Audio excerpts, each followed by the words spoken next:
Hello, everybody. I'm Stevie Ward, community developer at space.com, and I'm joined by Tariq Malik, who is editor-in-chief of space.com. How are you doing?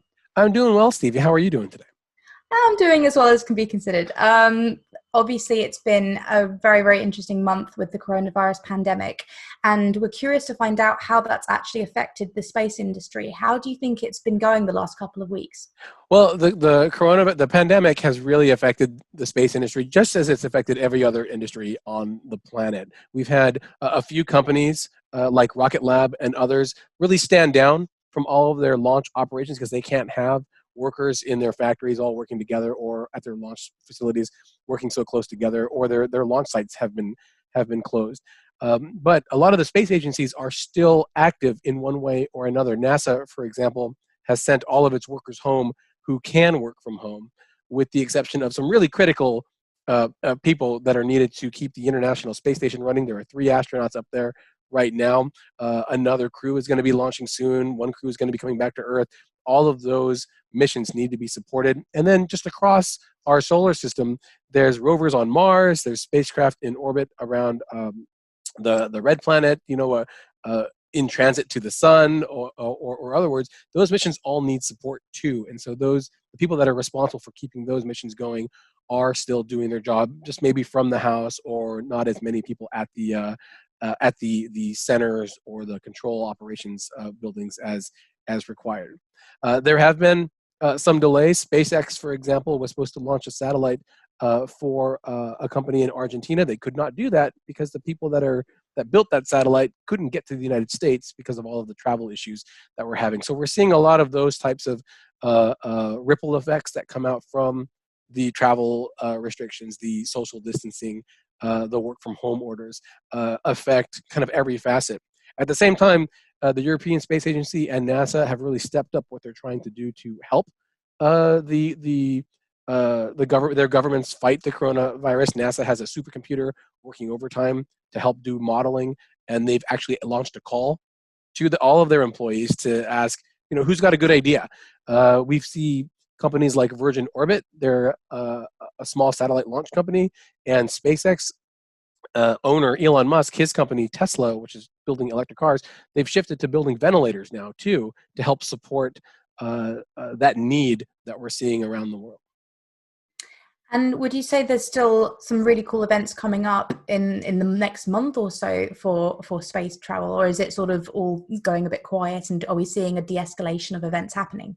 Well, in terms of like conferences and those types of meetings, there's definitely been a big scale back. In fact, this week is normally a major meeting called the National Space Symposium. It's this huge confab of military and space companies and scientists. That's not happening, but space stuff is still going on. SpaceX in particular has been really active on their regular launches. They've just launched some of their own satellites, Starlink satellites, into orbit, and they have a cargo mission for NASA that they're gearing up to launch. NASA and Russia, as I mentioned earlier, are preparing for a crew change on the International Space Station that's going to come up in the next 2 weeks. But there's also a lot of really great stuff that's happening in April that you don't need to even log on to a computer for. On April 7th, I believe, is the full moon. It's the biggest full moon of the year, and it's going to be something that you don't want to miss, because all you have to do is go outside on your porch or your sidewalk or even at your window and look up and see it. It will be a supermoon, which means that's kind of the biggest the moon can appear. It'll look 14% bigger than it does when it's at its smallest. To you and I, Stevie, we're not going to be able to see much of a difference with our unaided eye, but it's just a fun time to make sure that we just look up and see what's happening in the night sky.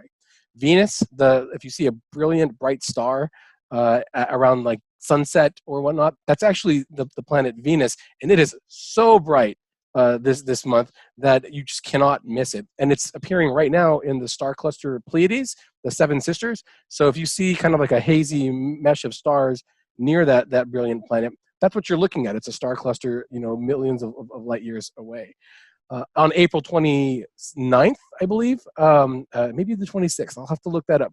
But we have an asteroid that's coming to Earth. It's gonna whiz. It's not gonna hit us, Okay. but it is gonna whiz safely by our planet. Asteroid 1998 OR2. I believe is what it's called. And it's just, there's these asteroid flybys happen all the time, but this one got a little bit more attention because a few weeks ago there was a lot of rumors going on that it was going to hit the planet. It's not. NASA has said it's not. But when these big asteroids whiz by our planet, scientists who have the means to try to track them with radar and other telescopes. A lot of those telescopes are closed right now because of the pandemic, but there are still a few that are open. So that's something to kind of look forward to. We have companies like slew.com and the Virtual Telescope Project. They're going to be having webcasts for not only this asteroid flyby, but a lot of them are looking at the moon as well. So there's a lot of ways to track those kinds of events as well. And we have the Lyrid meteor shower. Around the middle of the month, we'll pass through the remains of a space object, and all of that dust and debris will hit our atmosphere, light up the night sky, and hopefully we'll be able to see at least a little bit of it, although the moon may interfere. That all sounds actually really exciting, and it's proper cheered me up today. So thank you for letting us know about all the cool stuff that's going on. And over to you at home. If you've got questions that you'd like to hear us answer on another one of these, you can do so. Head on over to forums.space.com and you can ask Tarek a question. We've put the link in the description of this video, and we'll see you again soon. Tarek, thank you very much. Well, thank you, Stevie. And just I'd like to remind everyone just to keep looking up. There's a lot of fun stuff you can do at home. We've got some of that stuff at space.com. We'll try to get those links for you too.